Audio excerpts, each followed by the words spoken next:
So who am I? I'm an Agile coach, and what we do is we hug trees. I use this picture because Agile coaches has become such a big thing. And it's anything from someone who can help you with your coding to someone working on organizational level. I find that most of what I do is work with people.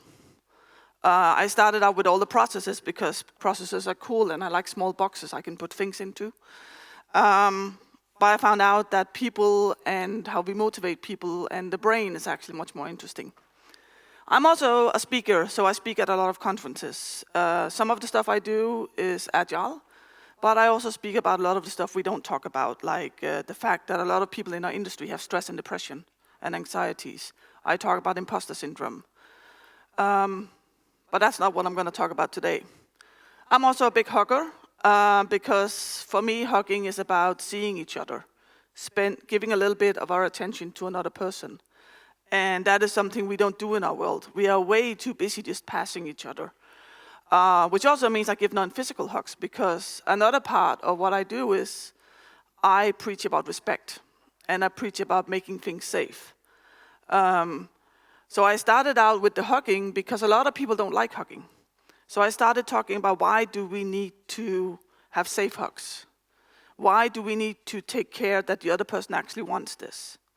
And that was kind of my intro to safety, speaking about this when I went to an unconference. So to me, it's about giving that attention, but it's also about respecting the other person. It's about being in connection and figuring out what the other person wants. Recently, when I was announced for another conference, I was called an activist. And I found that was really interesting because I don't see myself as an activist. I see people going out marching as activists. But I realized it's because one of the things I do is I speak up. I speak up for a lot of people that doesn't have the privilege that I have. So the reason I have my pronouns is because a lot of people who are trans people have to give their pronouns. And by me not being trans and giving my pronouns, I normalize it for trans people. I'm a part of inclusive collaboration, which is about making workplaces for other people than just the extrovert type. We have a lot of people who are autistic, for instance. 1 in 78 in the normal population is autistic. It's higher in IT. We have a lot of introverts. We have a lot of people who have neurodiverse brains. And yet, most of our workplaces are targeted at having extroverts speaking up all the time. So part of what I try to do is to change that, is to go into companies when I'm there and talk about it, change conferences. So most of the conferences I speak at now have silent rooms, where you can go in and not talk to anyone. Because if you're an introvert, it can be really, really hard to be at a conference. I have to point that way. I also have a nice tattoo about being brave that I got in 2012 because I realized that I kind of needed to have the courage to be who I am instead of trying to be what I was supposed to be, which is definitely not someone with blue hair who likes unicorns and dragons. I tried too long to fit in, and I realized that that cost me a lot of energy that is wasted, energy that I can use on being a better person, on making better products. And that also guided me a little bit into safety. So what I'll talk to you, I'll just rewind. What I'll talk about today is about safety and courage. This is an experiment trying to combine these two, which are two areas that I've been working with for a long time. And I wanted to look at, is this actually two sides of the same coin? So if we look at the first coin, or the first side, we have the psychological safety. A lot of people talk about this. Not a lot of people know what it actually is. And interesting enough, a lot of people think that this is fairly new. But if you look at a bit of history, this is actually from 1965. So Edgar Schein, and I always forgot the other one, Warren Bennis, wrote about psychological safety as a discomfort that we need, but it also needs to be safe for us to learn from our discomfort, because otherwise our discomforts will just be fears. Kahn started looking into psychological engagement and disengagement at work in the 90s, and Amy Edmondson started talking about it in 1999, about the importance of safety in real-world problems. And if you go in and you look at Amy's TED Talk, what you'll see is she talks about medical errors in hospitals.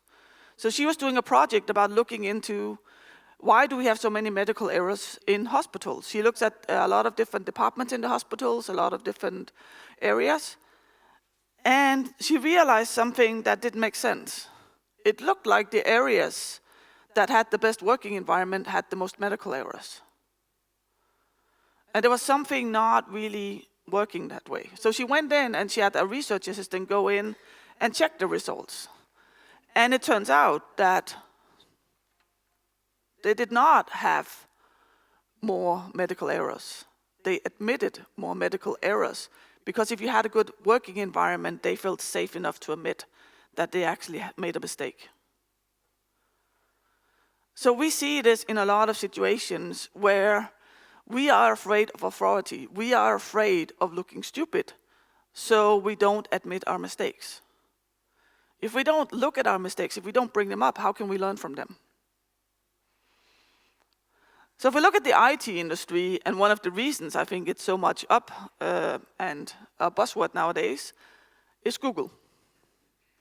So in 2014, Google had this project Aristoteles, where they looked at what is it that creates high-performing teams.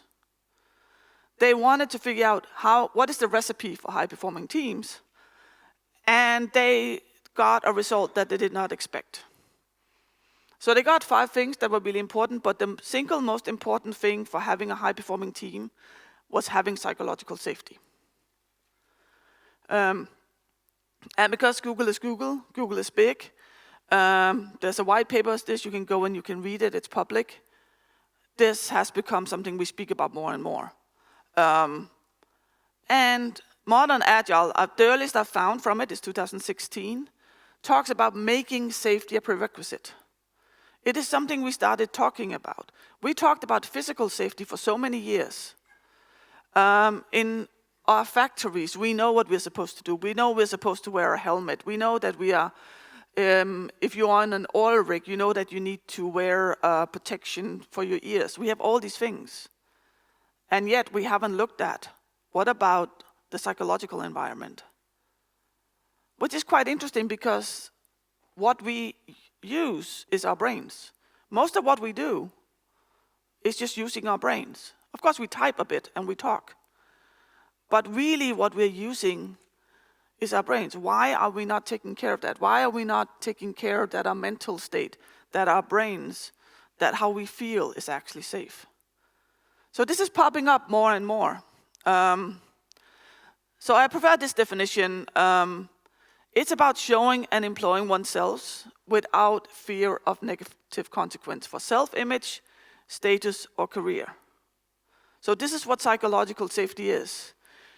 You can actually show up, you can speak up without fear of losing your status, without fear of being ridiculed. This is what safety is about. Krajewski for Modern Agile has these 6 dimensions. It's about being yourself. Of course, we all put on some kind of facade when we go to work. We put on some rules. But the idea of having psychological safety is that we don't have to. We can choose. We can be who we are.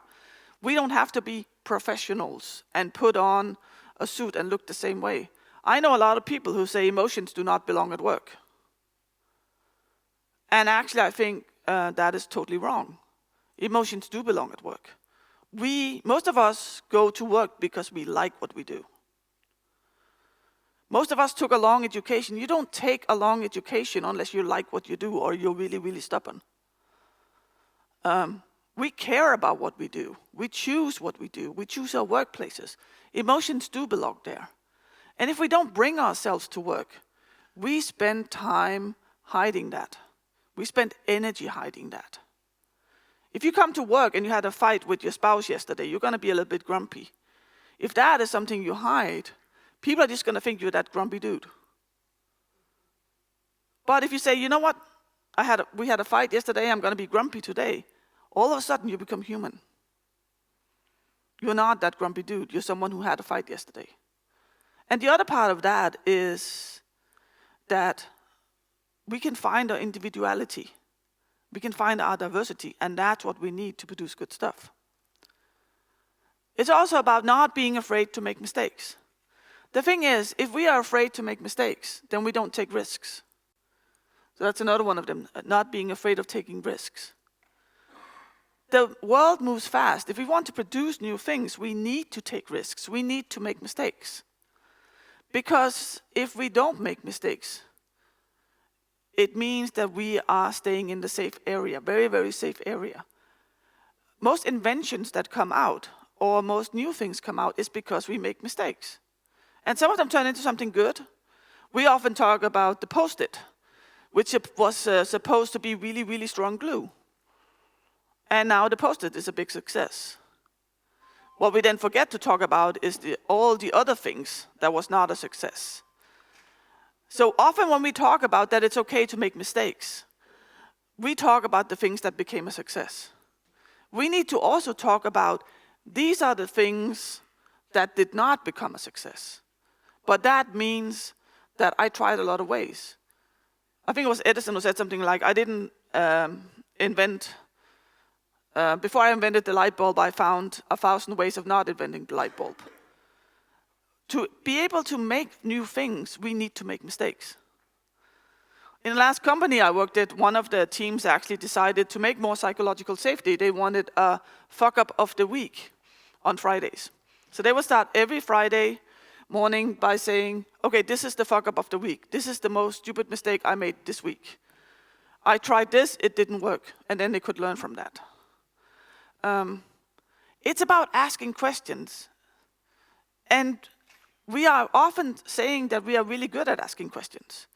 When we have new people coming into a company, we tell them it's always okay to ask questions. But what happens when you've been in a company for a year? Do you ask those questions?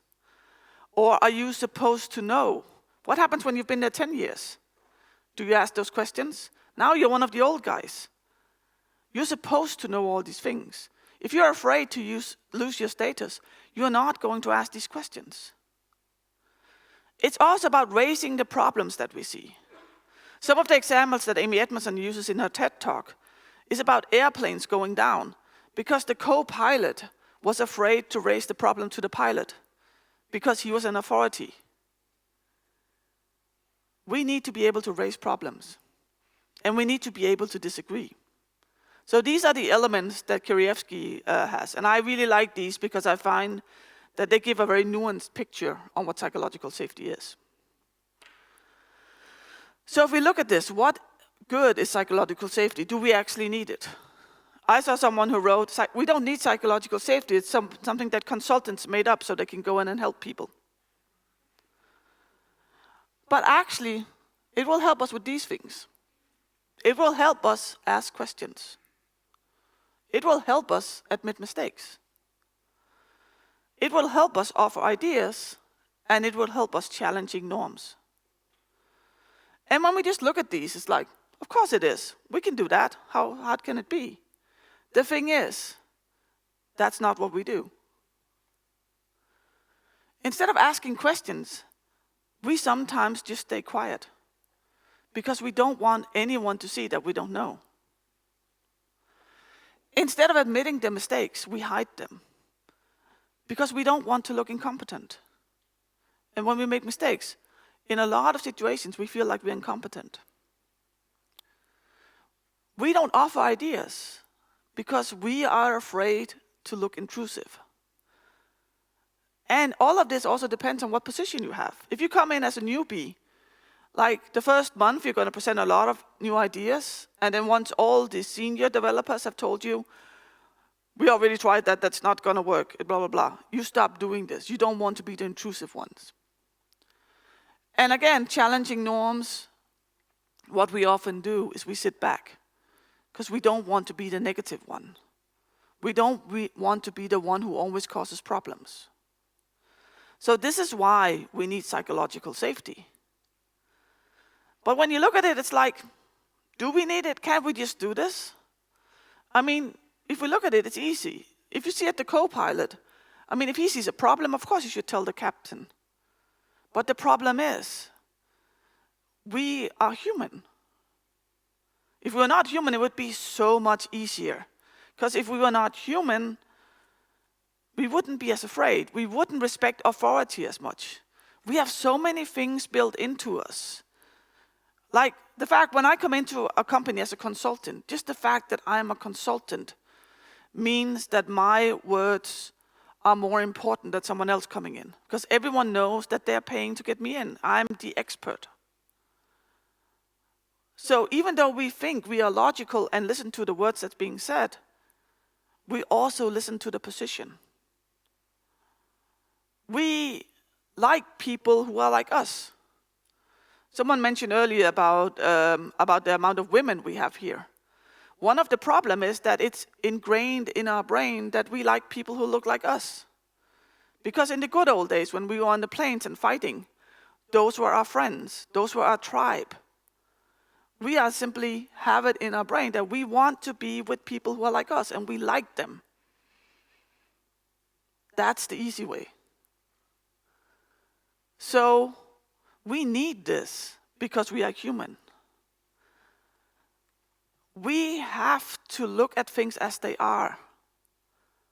It would be wonderful if all companies were just safe and everything was nice and we could ask anything.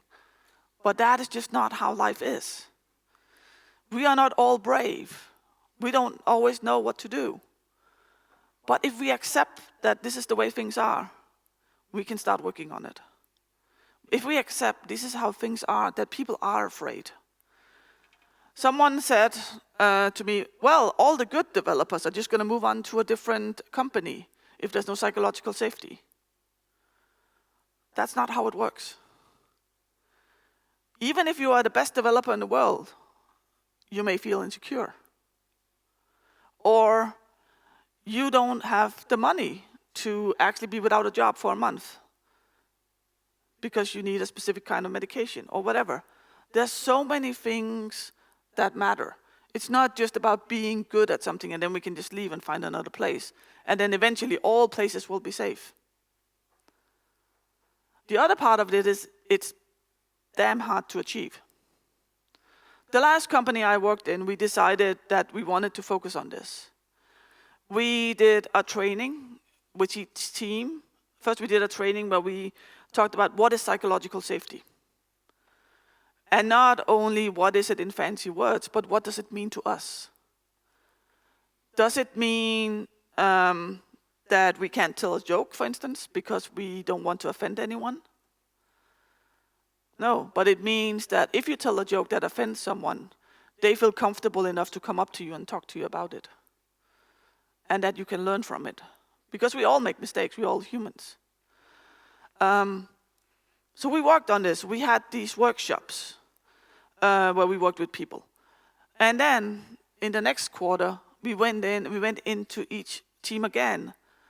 And when I say team, I also mean leadership team, because leadership needs to be a team, and they were part of this as well. We went in and we worked with them. What do you need right now? What are the things that would help you achieve even more psychological safety?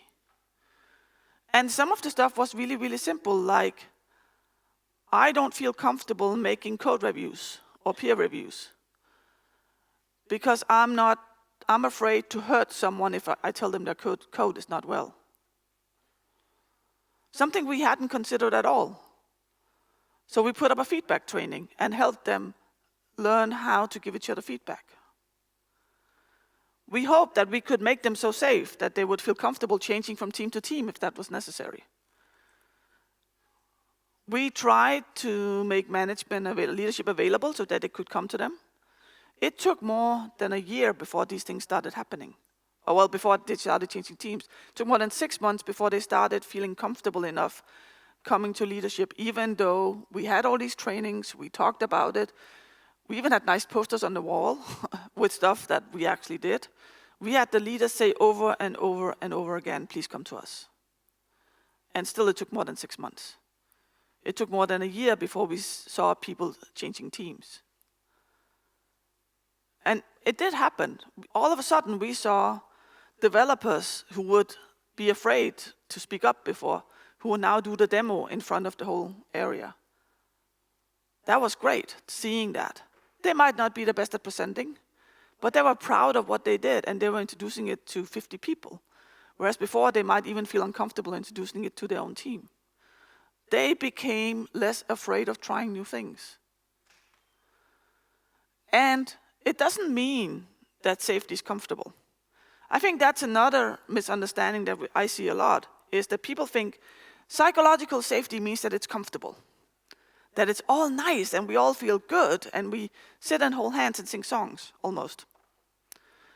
Well, actually, safety is not always comfort. If you make a big mistake that takes half of your company system down, that is not comfortable no matter how safe it is. If you have to tell someone that their code is not very well structured, that is not comfortable. If you have to listen to that and not take it personal.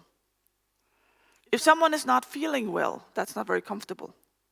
What we want to achieve is to have an environment where it's okay to be uncomfortable, where you feel safe enough to be uncomfortable. And that's very much what psychological safety is. Because if you have psychological safety, and it's always comfortable, then you are not moving, you are not challenging, you are not growing. You keep staying in your comfort zone, and you need to leave your comfort zone to grow. It's very nice. It can be really, really nice to be there. Comfort is really nice. But same as with comfort food. It is really, really nice, but it's not good for us. We can have it sometimes, and we need it sometimes, but it's not always good for us. So if we look at the other side of the coin, if we look at courage, this is an interesting element. Do we really need courage in our workplaces? I think we do. So first, of course, as a good computer scientist, we have the dictionary. It's about the quality of mind and spirit that enables a person to face difficulty, danger, pain without fear. And then obsolete, the heart as the source of emotion. So when I look this up in the dictionary, I go like, this is just wrong. Being brave is not about being without fear. Fear is there for a reason. Fear is there because there's a fine line between being brave and being stupid. When you jump out of an airplane and you're hopefully wearing a parachute that was hopefully packed correctly, if you're not a little bit afraid, is that actually being brave? So being brave is about doing what is necessary, what is important to you, even when you are afraid. So my definition is, it's not about removing that fear. It's not about not being afraid. It's about doing what is necessary even when you are afraid. And I think this is also a very important thing, is that necessary is important. Don't just do anything just because you can. Well, if you want to, of course, that's good. We often talk about bravery as it's something huge. It's this big thing. Because we look back and we look at all the knights that would go out and fight. And we look at people jumping out from airplanes or going river rafting. And it's always these big things. That is also bravery and courage. But actually, for a lot of the population standing here, would be courage. Asking a question from the room would be courage. Even worse when we were students at the university. I can't recall more than like a handful of times where someone would actually ask a question when we were sitting down there and the professor was standing up here. Not to mention challenging. So courage is something that is unique for each one of us. And it's about the necessity. For some people, it can even be leaving the house. If you're afraid of other people, leaving the house is a big thing. And when I talk about courage, I also talk about what the dictionary calls obsolete. I talk about showing your heart. Courage comes from the Latin cor, which means heart. And it is actually about showing your heart. It's about standing up for what you believe in. When people would go out and fight, they wouldn't just go out because, I'm a big knight, I can go out and fight. They did it because they believed in their country. They did it because they believed in whoever they were fighting for. They did it because it mattered to them, because it was something really important. It is also about being vulnerable, and especially in today's setting. In today's setting where we are measured on everything, even if we feel like we're not measured, look at Facebook. How many pictures do you see on Facebook where people have morning hair? No, we are perfect. We are smiling. Look, I just baked all these buns before I go to the gym and take my kids to school.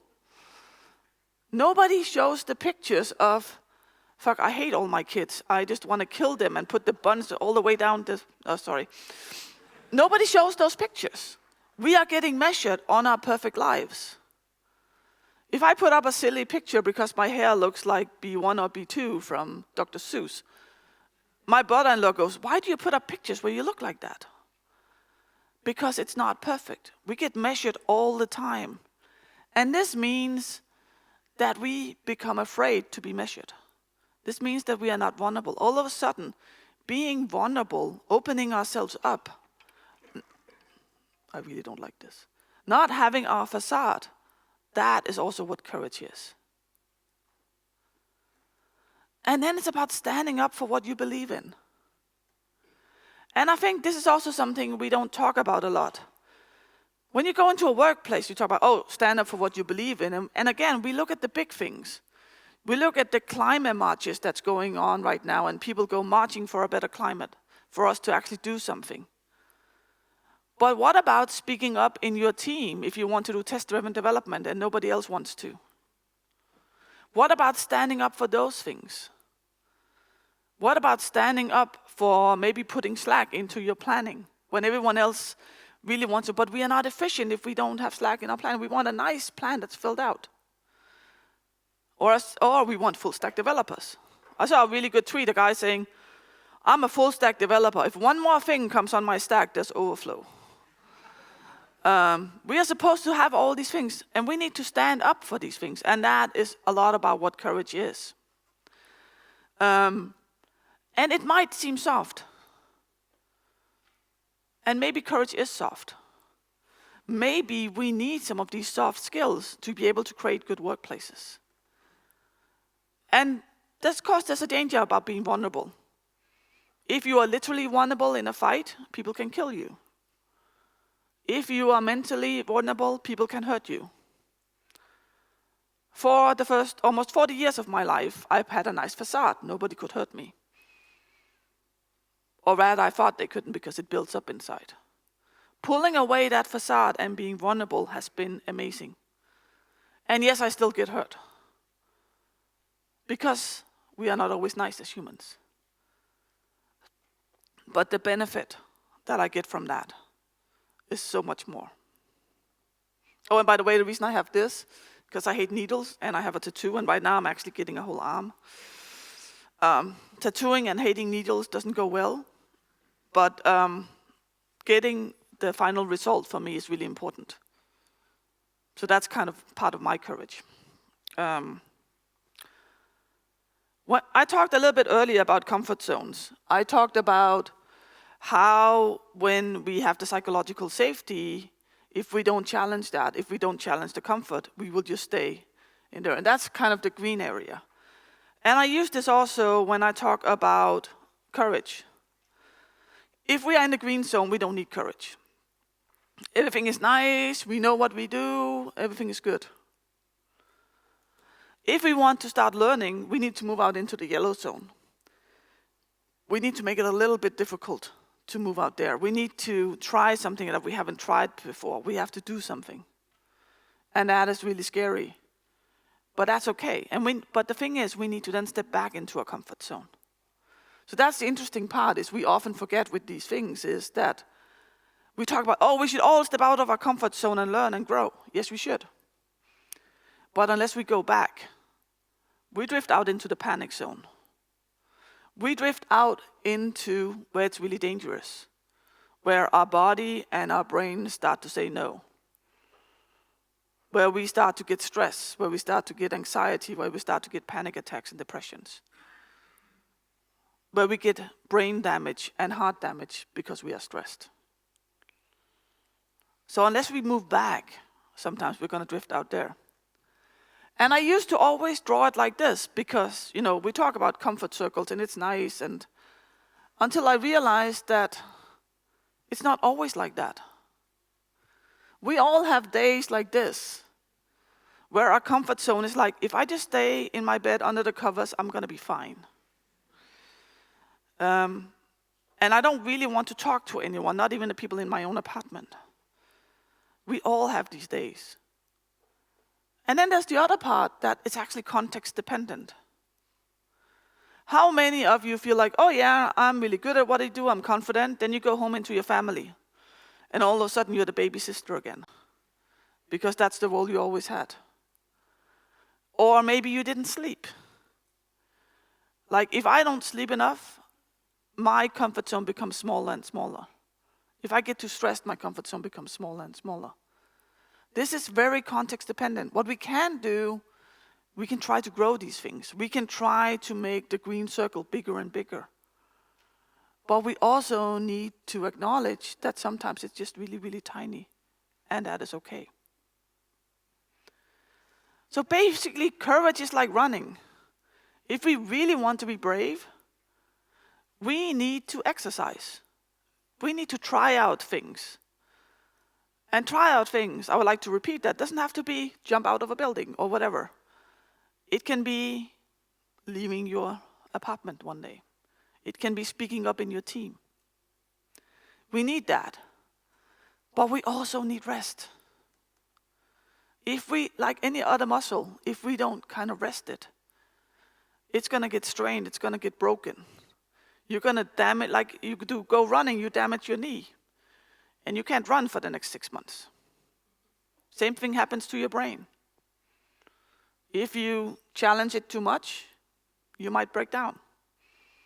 When I had my second burnout, I was home for 10 months. And yes, second, because I was not smart enough to learn from the first one. I still have problems with that, knowing when to stop.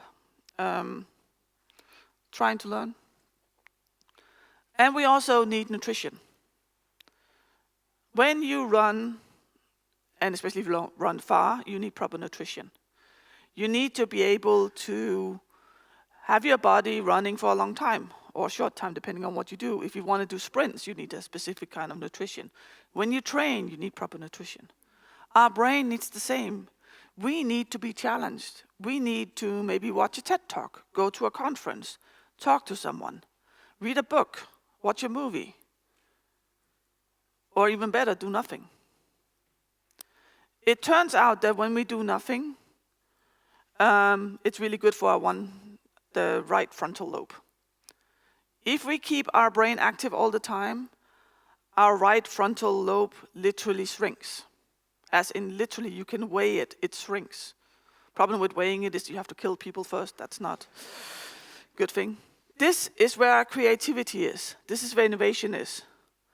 Unless we take time to do nothing, that shrinks. That is really scary. And yet, we don't. Because we're supposed to be effective. We're supposed to be efficient. We're supposed to do something all the time. We talk about our teams that way, that, we need to make sure that they are utilized all the time. We use individual utilization. We make sure that the best developer is coding all the time. Maybe that's not the best way. But what's even scarier is we started to do that with our time. When I was a kid, most of my weekends would be go outside and play.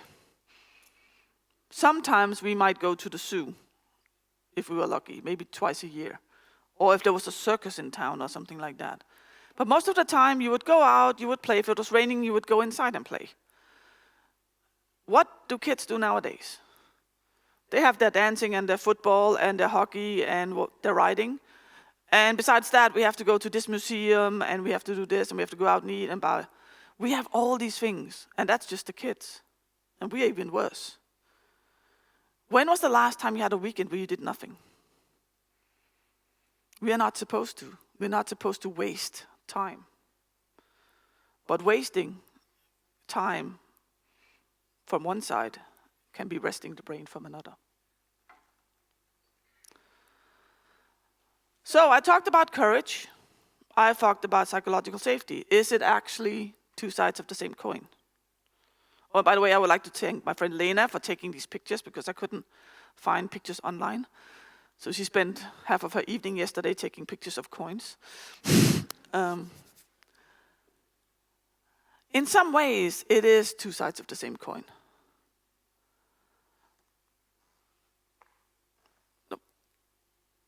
If you are brave, if you have a lot of courage, you don't need safety as much.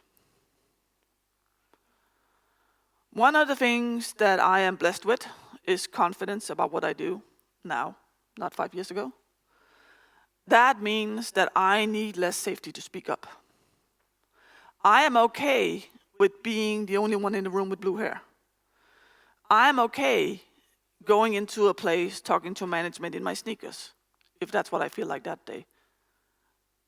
Because I have that confidence. I don't need as much safety, at least not that day. When you have that courage, you don't need as much safety.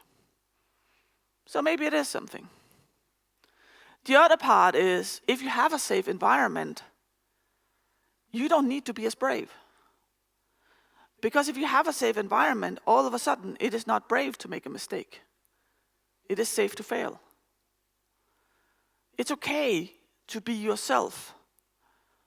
It's okay to go to work wearing a suit. A lot of people talk about, oh, we don't have a dress code, but try coming into one of those places in a suit, and they'll go like, oh, you're looking for a new job. It's exactly the same as if you go into a place with suits and people come in a t-shirt. If you have a safe environment, that's okay. Okay, so you're having one of your suit days, that's fine. We can have dress-up Fridays. I had that in one company I was working, we had dress-up Fridays. Actually, we called it shirts and skirts. So anyone who wanted to join could wear skirts or shirts. Because that was a safe environment to do that. You didn't need courage to do that. So in that way, yes, it is part of the same coin. But, on the other hand, courage, which also means fear, because courage is doing things despite fear, is really not good for us in the long run. When our brain was developed to have fear, it was really good. There was a lion, it would eat us, we could run away. Having that courage to fight or to run away was really good. The problem is, we were not meant to do this over and over again. We were not meant to have this consistent way of being afraid. And even though we may not feel we are afraid in our daily lives, we could be a little bit. First of all, it's not good for us. Second of all, what happens when we are afraid is that most of the control of our brain goes to the back. This is where we think. This is where our logic is. The more afraid we are, the more we move back, the more we go into our reptile brain, which means that we don't make logical decisions. Actually, it turns out that humans are not logical at all, which is really annoying. But all those things, all those hormones that pump into our body is not good for us. It's not good for our brain, but it's also not good for the rest of the body. It can give you heart damage, for instance. It can do a lot of things. It is not really good for us to live without safety. The other part of it is, if it is too safe, so you never have to be brave, then you're never challenged. Your comfort zone becomes smaller and smaller. It turns out that if you never challenge your comfort zone, it becomes smaller. If you suffer from panic attacks and you never challenge that just a little bit, the things you panic over will be smaller and smaller.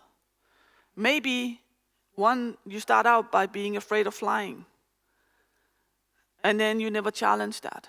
Maybe next year you're afraid to go on trains. Maybe you can't even go into a car. If we never challenge that, it just becomes smaller and smaller. And as people, we stop evolving, we stop learning. And as companies, we stop learning. Because all of this is not just for people. I started looking into this because I cared about people. But actually, it's equally as much about companies. We need companies that come up with good ideas. We need people making more or less rational decisions. And unless we create these environments, this is not going to happen. If we have an environment where we measure if you fulfill all your goals, we have one or two things in my experience. Either you fake your results, or you make your goals so low that you're sure you can reach them. We get what we measure.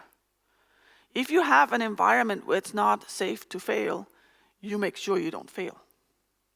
That is not good for our companies. But it's also not good to have the other one, where it's just safe. So what I really think is that it's not two sides of the same coin. I think they help each other. If you have a safe environment, it is so much easier to go in and be brave.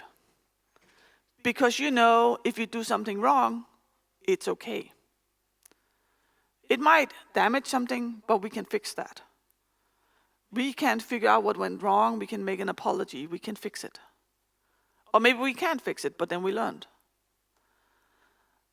To have that safety enables us to be brave. But the other part of it is that if you are a little bit brave,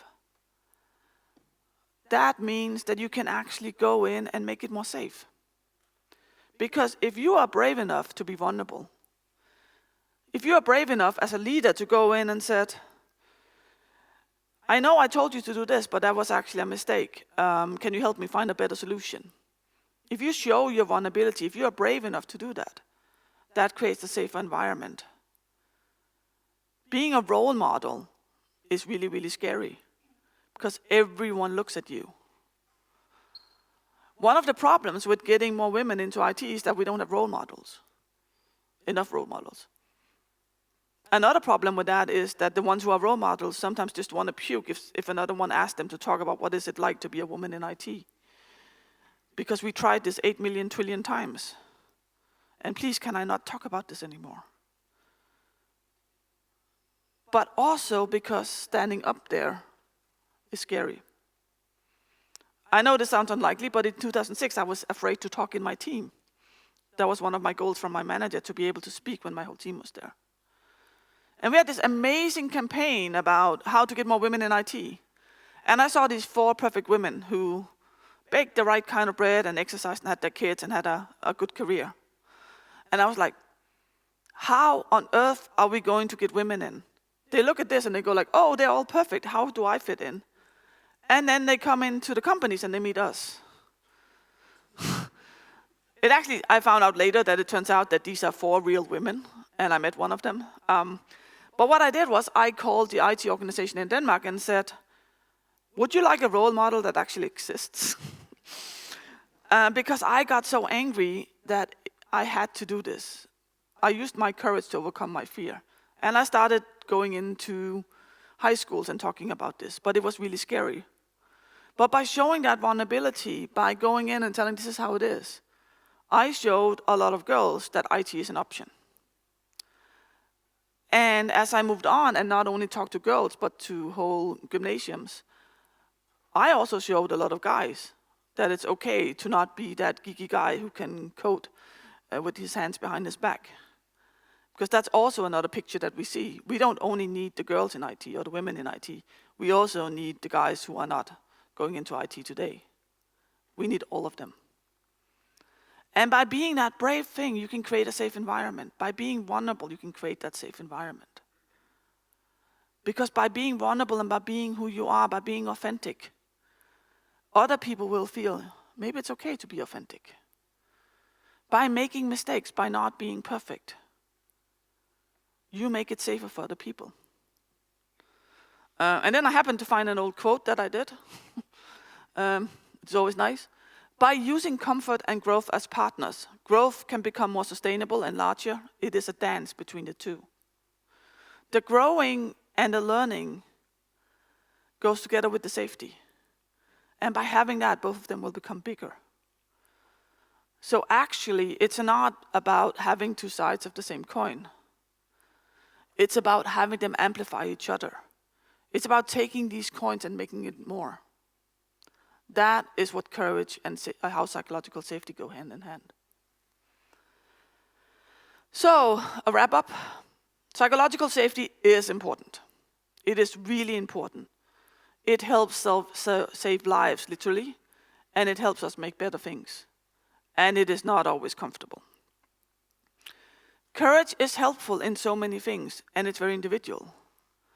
And they each amplify each other. So we need both of them. I think we need both of them in our future workplaces. Gitte talked about how beyond budgeting is the future, or whatever we call it, you said. I don't care what we call it, but that's the future. And the problem with that is it's really, really scary for the people who are now in power, because they think they have control. We have trained our management to think they are in control. They have been conditioned to think this way, and that they need to be in control to have power. But what we really need to is become vulnerable and be able to change and be able to learn. That is really, really scary. We need to create safe environments, and often our leaders, our managers don't have these safe environments because they are being judged totally different than we are. It's so much easier to be safe in a development team than it is if you go into a boardroom and tell people why you haven't made enough money. A lot of them are alone. A lot of them don't have this safe environment. We need to create that safe environment, not only on the floor, but all the way up, so that we can become vulnerable, we can learn, we can change, and we can make a better future. Not just for companies, but for humanity. I will be around the rest of the day, and I love connecting, so feel free to contact me. I don't know if you get access to the slides afterwards, on the webpage or something. Post videos, okay. And one day I might actually get around to getting my slides online. But otherwise, feel free to write to me and ask questions. Thank you very much.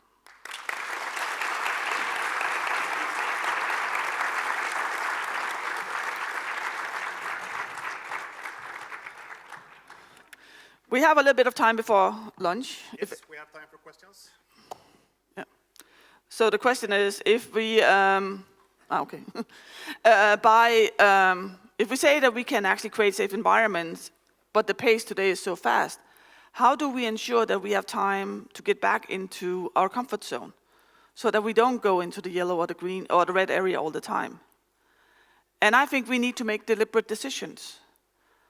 Same as if we want to implement psychological safety, it doesn't help to just put a nice poster on the wall. We need to set aside time and actually help people understand this, help ourselves understand this, learn. We need to slow down to go faster. I think the problem is today we run so fast that we forget that we need to learn. A lot of people I know don't have retrospectives because they say it takes up so much time. But unless we stop and learn from what we're doing, we're just going to run faster. And we need to do the same things with safety. Unless we take the time to actually have quiet moments, we don't have a sustainable pace. The pace we are running in nowadays is too fast. It is literally killing us. We have more and more people with stress. It is killing us. We don't take that time to go back into safety. So we need to make a deliberate choice and say, this is what we want to do. And it is damn hard for so many reasons. One of them is the fear of missing out. A lot of you probably know that there's so many options now. And we want to be part of all of them. But if we're part of all of them, we end up being part of none of them. because we won't be present. So if we want that psychological safety and we want to keep it that way, in our changing environments, we need to sometimes have that break. We need to slow down. We need to sometimes just have a day where we do something that we're really good at, where we are not challenged. And then we can go out and we can go faster again. Because I think we also need this safety to change all the time. Because changing is shit scary. And we need to change more and more. And unless we have the safety that it's okay to try to change and it's okay to make mistakes, then we're not going to change in the pace that we need to be able to keep up with life. Did that answer your question? Thank you. But feel free to come up to me. I know that a lot of things I talk about are not easy to talk about in a big forum, which is why I always have my information on my slides. But thank you for listening, and over to you.